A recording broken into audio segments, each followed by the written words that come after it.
আপনি আল্লাহকে চিনেন না তাই তাবিজ ব্যবহার করতেছেন, আপনি আল্লাহকে জানেন না তাই তাবিজ ব্যবহার করতেছেন। আপনার আল্লাহকে চিনার জানার কমতি আছে, আল্লাহকে আরও চিনেন আরও জানেন, আপনার তাবিজ ব্যবহার করার আপনি মুখাপেক্ষী থাকবেন না। আল্লাহকে চিনার জানার অভাবে আপনি তাবিজ ব্যবহার করতেছেন, তাবিজ খুলে ফেলে দিন। ওর মধ্যে আল্লাহর অপমান আছে, কোরআনের আয়াত দিয়ে হলো অপমান আছে। কোরআনের আয়াত দিয়ে চিকিৎসা করা যায়। আল্লাহ বলেছে কোরআনের আয়াত শিফাউন লিন্নাস, মানুষের জন্য শিফা, কিন্তু সেটা দুই ধরনের। এক, কোরআনের আয়াত পড়ে নিজেই নিজেকে ফু দেওয়া, অথবা কোরআনের আয়াত পড়ে আরেকজনকে ফু দেওয়া, অথবা কোরআনের আয়াত পাঠ করে পানিতে ফু দিয়ে সেই পানি পান করা, এই দুইটা পদ্ধতি। এর বাইরে কোরআনের আয়াত লিখে ঝুলাতে হবে এরকম কোনো পদ্ধতি সাহাবীদের পক্ষ থেকে পাওয়া যায় না। তবে আপনাকে মনে রাখতে হবে যে নিজে পড়ার মধ্যে গুরুত্ব সবচেয়ে বেশি। কেননা ইসলাম ভাড়াটে ধর্ম নয়। ইসলাম কি ধর্ম নয়? ভাড়াটে ধর্ম নয়। যত বেদাত আর যত শিরক সমাজে স্থান করেছে, জায়গা করেছে, সব শিরক আর বেদাতের একটা জায়গা আছে।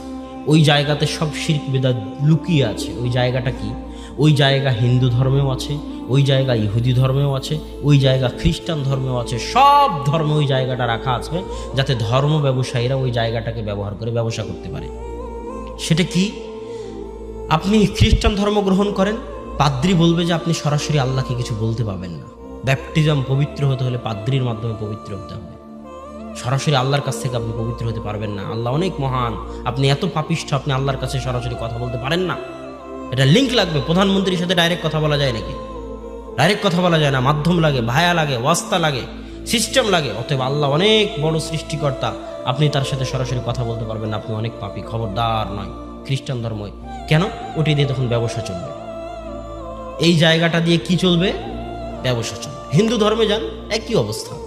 কেননা ওই জায়গাটা বন্ধ হয়ে গেলে হিন্দুর যত পুরোহিত আছে সবার ব্যবসা বন্ধ হয়ে যাবে। তো ইসলাম ধর্ম একদল পীরের, একদল শাইখের, একদল হুজুরের আবির্ভাব হয়েছে, যারা ইসলাম ধর্মে এই জায়গাটা তৈরি করে নিয়েছে যে তুমি যদি পীর না ধরো তাহলে তুমি আল্লাহর কাছে ক্ষমা পাবা না।